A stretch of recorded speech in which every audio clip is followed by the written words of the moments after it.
Alright, let's go. The Devonian Ocean. It was not a sea you could look across and feel safe near. A diver drops into the shallow margins of what will eventually become Ohio, 410 million years before anyone invents the word Ohio.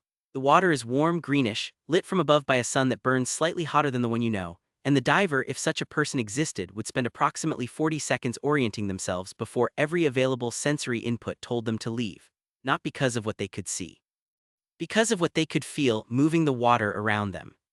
The Devonian is called the Age of Fishes in the literature, which is the kind of name that makes it sound manageable. It is not manageable. Dunkleosteus terrelli, the apex predator of the late Devonian seas, did not have teeth in the way you understand teeth. It had self-sharpening bone blades fused to its jaw, and paleontologist Philip Anderson at the University of Massachusetts Amherst measured its bite force and found it comparable to a Tyrannosaurus, not in terms of a number on a chart but in terms of what it did to material placed between those jaws in controlled laboratory testing. The bone sheared. Anderson moved the specimen back under the light and told his graduate student to take the photograph again because he didn't believe the angle was right. It was right. Press coverage of Dunkleosteus tends to lean on size. Official paleontological statements emphasize its ecological role as a top predator in a healthy marine system. The size is accurate. The ecological role framing quietly omits what Anderson's bite force data suggested, which is that this animal could have bitten through the hull of a small fishing vessel. Dunkleosteus was classified as an extinct placoderm, its threat archived under geological time, and the file was effectively closed by the assumption that extinction itself is the resolution. The press briefing in this case is 400 million years of rock. No one holds a press conference. The conclusion is delivered in strata.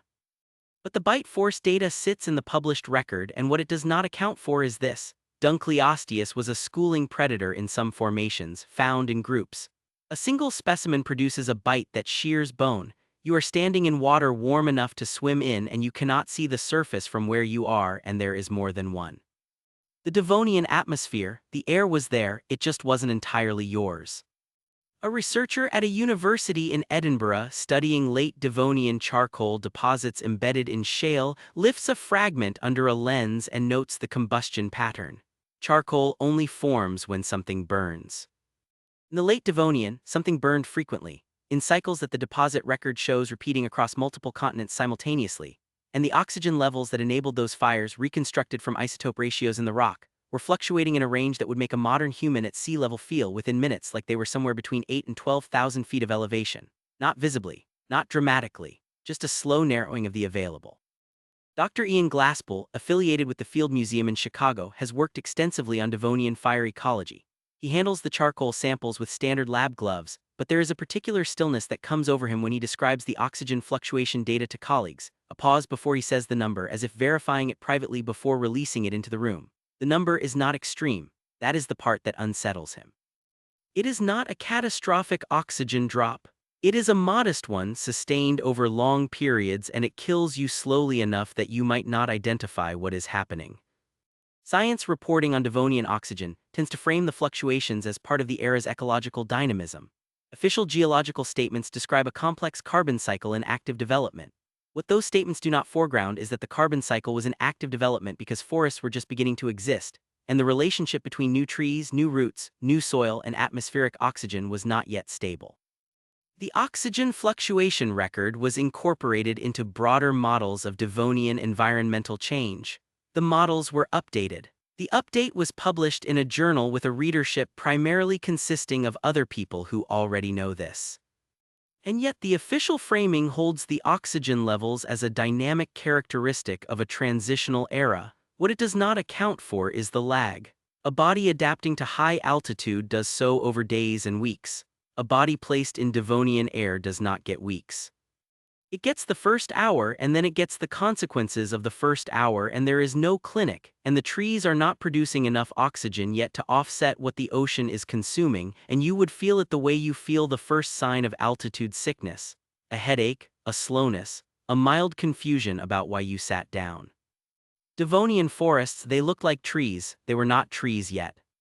A geologist working a site in Gilboa, New York, a town that periodically floods to reveal its own Devonian past, is on her knees in mud in 1869 when her hand closes around a stump.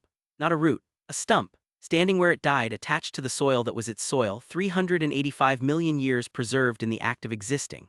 She does not know yet that she has found the oldest forest ever recorded. She knows she has found something that does not match what is above her knees. Dr. Christopher Berry at Cardiff University studied the Gilboa fossil forest extensively and described it as a system unlike anything in modern experience, not in tone but structurally.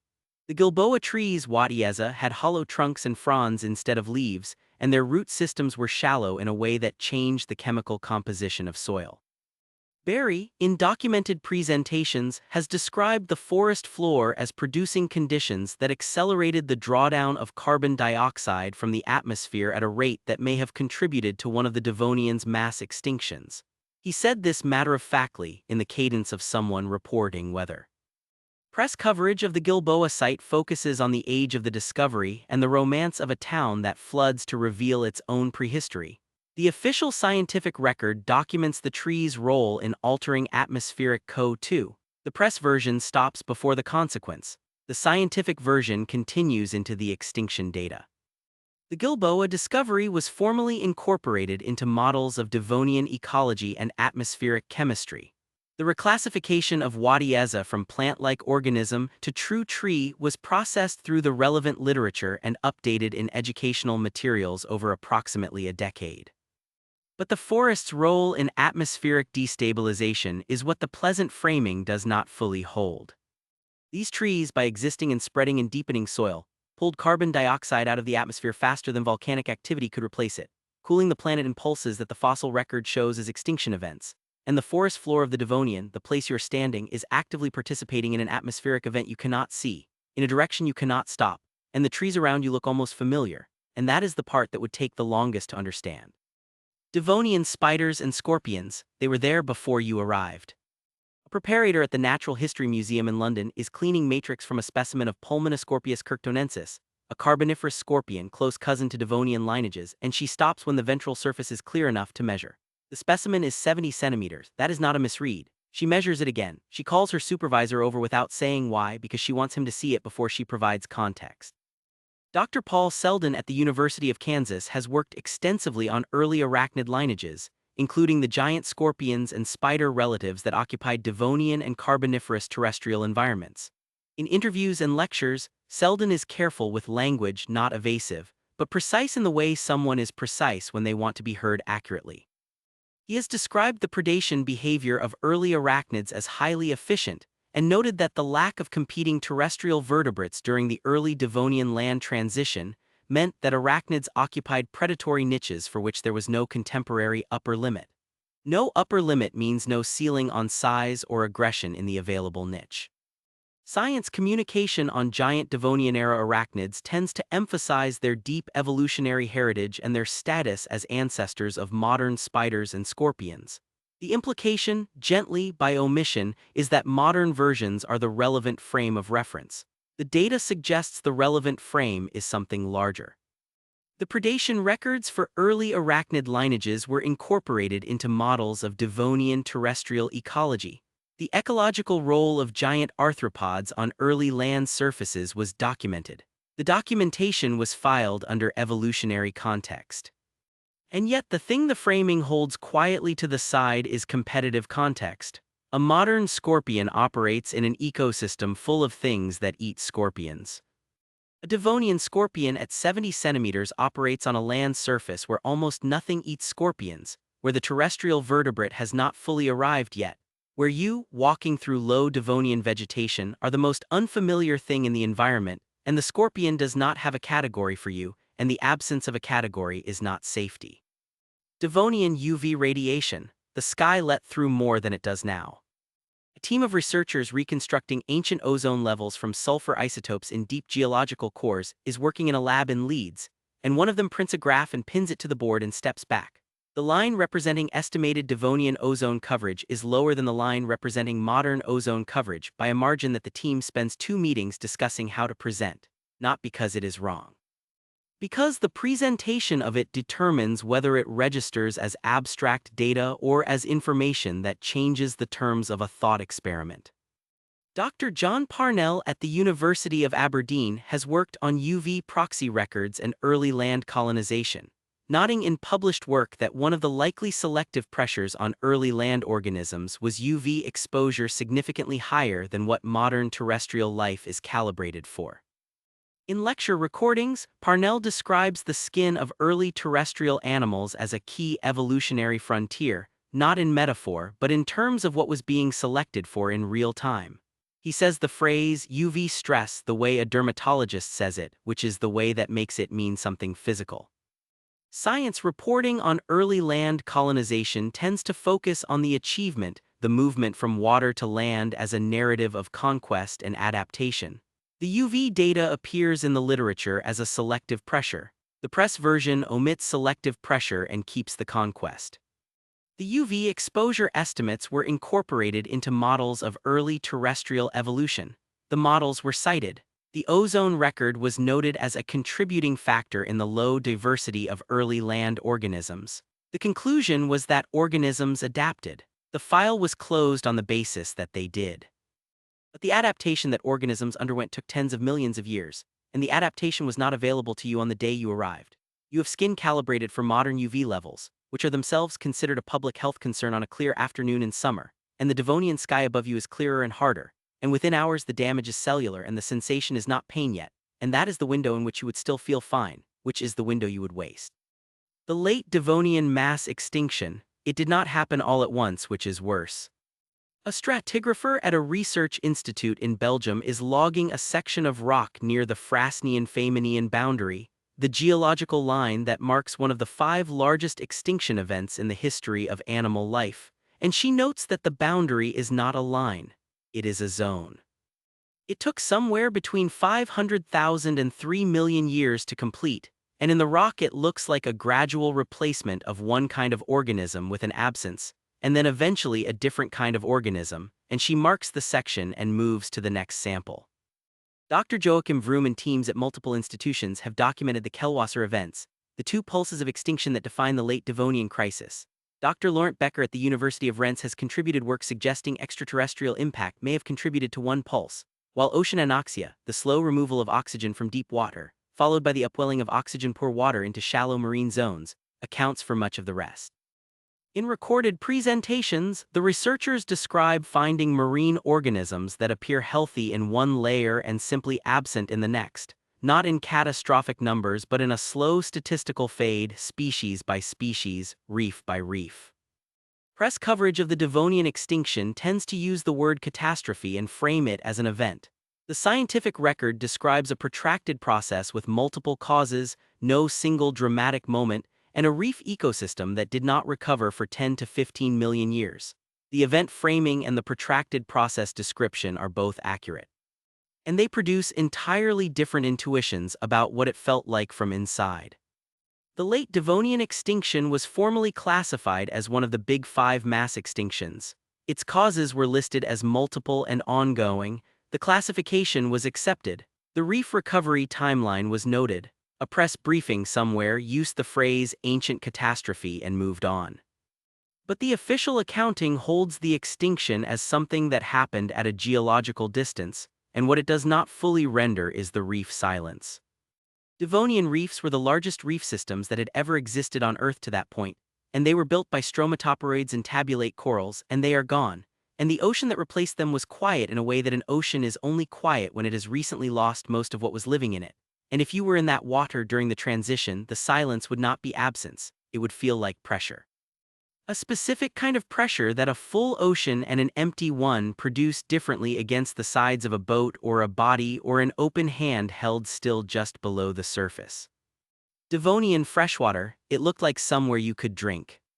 A field team working a late Devonian freshwater site in Pennsylvania, a site that preserves the remains of early lobe-finned fish alongside early terrestrial plant material, is working in heat, and one of the graduate students between sample collections looks at the water pooling in the low ground beside the excavation and understands intellectually why he is not going to drink it. The understanding is intellectual, the thirst is not. Dr. Jennifer Clack at the University of Cambridge, before her death in 2020, was one of the foremost researchers on the fish-to-land transition and the ecology of Devonian freshwater systems. Her fieldwork in Greenland produced specimens of Acanthostega, an animal with 4 limbs that still lived primarily in water, and in her documented presentations she described Devonian freshwater as a complex and often low-oxygen environment, murky, warm, densely vegetated along margins, and full of animals in the process of inventing new strategies for surviving in it. She described the environment with affection and precision. The affection made the precision more readable. Science communication on Devonian freshwater environments tends to focus on the evolutionary significance, the fish leaving the water, the tetrapod arriving. The condition of the water itself is a background detail. The literature notes low oxygen, high temperatures, algal density, and the presence of large predatory fish. Those details are not background. The Devonian freshwater record was incorporated into evolutionary biology curricula and paleontological models. The ecological conditions were noted. The note was filed under transitional environment, and the transition was framed as a success because something survived it. And yet the freshwater that something survived was not water you could survive in the same way. It was warm enough to accelerate bacterial activity, low enough in dissolved oxygen to affect anything that drank it in sufficient quantity, clouded with organic material from the first decomposing forests, and something large was almost certainly beneath the surface in the places where the water was deep enough not to show the bottom, and the thirst would eventually become the thing that decided for you, and the decision would not be safe. Devonian soil, it was being invented while you were standing in it. A soil scientist examining a fossilized paleosol, an ancient soil horizon from a Devonian site in New York, is looking at root traces, the first deep root traces in the geological record, and she notes that what she is seeing is the physical record of soil being created for the first time. Not soil being used, soil being made. The roots of early trees penetrating substrate that had never been penetrated by roots before, releasing acids, breaking mineral bonds, creating the precondition for every terrestrial ecosystem that came after, and doing it in a process that, from inside the Devonian, would have looked and smelled like rot. Dr. Gregory Ritalik at the University of Oregon has worked extensively on ancient soil records, including Devonian paleosols, and in published work he describes the chemical environment of early soils as highly acidic by modern standards, rich in organic acids released by decomposing plant material and root exudates, and structurally unstable in ways that made early land surfaces prone to collapse, slumping, and sudden changes in permeability. In person, Ritalik describes walking on a modern analog of Devonian soil in terms of what it does to your boots and your footing, which is the most efficient way to make the point. Science reporting on Devonian soils tends to frame the story as one of creation, the birth of the terrestrial world. The scientific record notes the acidic chemistry, the instability, and the role of early soil in altering hydrology in ways that may have contributed to marine anoxia and subsequent extinction pulses. The birth framing and the destabilization data occupy the same sentence only in the technical literature. The Devonian soil record was classified under early terrestrial ecosystem development. Its contribution to downstream environmental change was noted. The file was closed, as these files are, by time. But the official framing holds the soil as a beginning, and what it does not account for is the chemical reality underfoot.